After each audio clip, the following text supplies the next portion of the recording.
చెప్పండి అమ్మా. అల్లూరి సీతారామరాజు బాగా చెప్పారండి.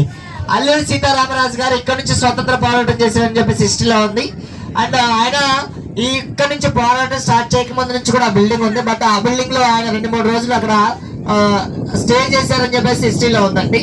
అండ్ అలాగే ఆ బిల్డింగ్ కి ఆయన గుర్తుగా పెయింట్స్ వేసి ఆయన ఫొటోస్ చాలా అద్భుతంగా చూపించేవాళ్ళు. 2022లో గోదావరి ఎక్కువగా ఉంది తెలుసు కదా మీ అందరికి కూడా ఫ్రెండ్. ఆ టైంలో అదంతా కూడా మునిగిపోయి సగం కొట్టుకెళ్ళిపోయిందమ్మా. అందుకే లైట్ తీసుకున్నారు. గాలి వస్తుందా ఇప్పుడు? అందరికి గాలి వస్తుందా? నేచురల్ ఏసీ ఆన్ చేసామండి మేము. ఎటువంటి పొల్యూషన్ లేని గాలి అందరూ ఒకసారి పీల్చండి అమ్మా. అమ్మా పీల్చిన తర్వాత వదిలేయండి, అలా వచ్చకండి బిగిసిపోతారు. ఓకే, ఇక్కడ నుంచి రిటర్న్ జర్నీ మనకి పాపికొండలు ఎండ్ అయిపోయిన తర్వాత అప్పుడు మీరు అందరూ పైకి రావాలి. ఓకేనా? లైట్ చెప్పాలా?